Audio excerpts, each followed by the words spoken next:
বাগেরহাটের 4টি সংসদীয় আসন বহাল রাখার দাবিতে 4 দিনের নতুন কর্মসূচির প্রথম দিন রবিবার থেকেই থমকে গেছে সরকারি অফিস পাড়া। বাগেরহাট কোর্ট চত্বরের প্রধান ফটকে আজও তালা ঝুলিয়েছে বিএনপি জামাত সহ সর্বদলীয় সম্মিলিত কমিটির নেতারা।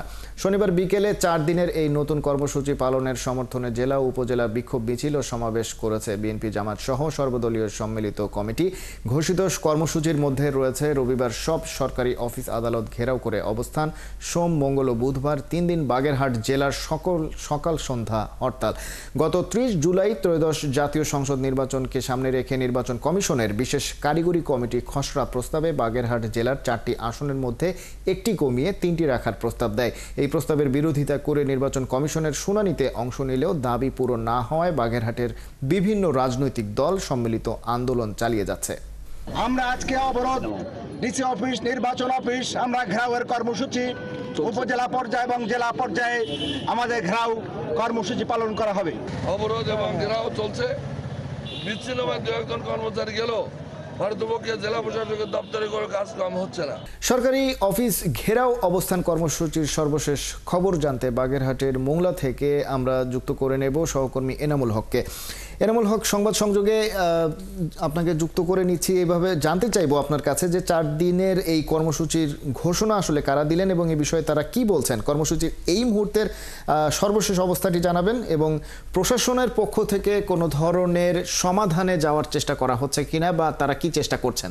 খালিদ, আপনি জানেন যে বাগেরহাটের 4টি আসন থেকে কমিয়ে 3টি আসন করার পরের থেকে কিন্তু বাগেরহাটে বিভিন্ন ধরনের আন্দোলন কার্যক্রম চালিয়ে যাচ্ছে বাগেরহাট সর্বদলীয় সম্মিলিত কমিটি। সেই কমিটি কিন্তু এর আগেও কয়েক দফা হরতাল অবরোধ দিয়েছেন এবং আজকেও কিন্তু আজকে থেকে 4 দিনের কর্মসূচি ঘোষণা করা হয়েছে। আজকে কিন্তু বিভিন্ন সরকারি দপ্তর, অফিস, আদালত ঘেরাও কর্মসূচি চলছে এবং এরপরে আগামীকালকে থেকে কিন্তু 3 দিনের হরতাল ঘোষণা করেছে। তবে আমি বিভিন্ন উপজেলায় খোঁজ নিয়েছি, সেখানে কিন্তু বিভিন্ন সরকারি যে দপ্তরগুলো রয়েছে সেই দপ্তরগুলো কিন্তু কার্যত কার্যক্রম বন্ধ রয়েছে। আর মোংলা উপজেলা আমি ঘুরে এসেছি। মোংলা উপজেলা আমার পিছনে দেখতে পাচ্ছেন মোংলা উপজেলা, সেই মোংলা উপজেলায় কিন্তু আমি গিয়েছিলাম। সেখানে কিন্তু প্রত্যেকটা দপ্তরের সামনেই কিন্তু তালা ঝোলানো আছে।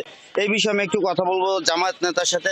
আপনারা আসলে কি আজকের কার্যক্রম কেমন পালন করছেন? কার্যক্রম যেহেতু এটা বাগেরহাট জেলা সর্বদলীয় সংগ্রাম কমিটি কর্তৃক ঘোষিত, বাগেরহাটের 4টি আসন পুনরুদ্ধারের দাবিতে আজকে ছিল আমাদের সরকারি অফিস যেগুলো আছে এগুলোতে আমাদের অবস্থান এবং সরকারি অফিস ঘেরাও।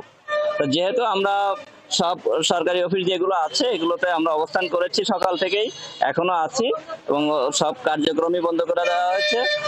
কারণ হচ্ছে আমরা চাই বাগেরহাটের যে 4টি আসন পূর্বে ছিল সেই 4টি আসনই আমাদের ফিরিয়ে দেওয়া হোক। এই একটি আসনে আপনি শুনছিলেন যেমন জামাত নেতা জানাচ্ছিলেন, কিন্তু আজকের এই কার্যক্রম কিন্তু চলবে সকাল 8টা থেকে বিকাল 4টে পর্যন্ত। কিন্তু বাগেরহাটের যে 9টি উপজেলা রয়েছে সেই 9টি উপজেলায় কিন্তু এই কার্যক্রম চলবে।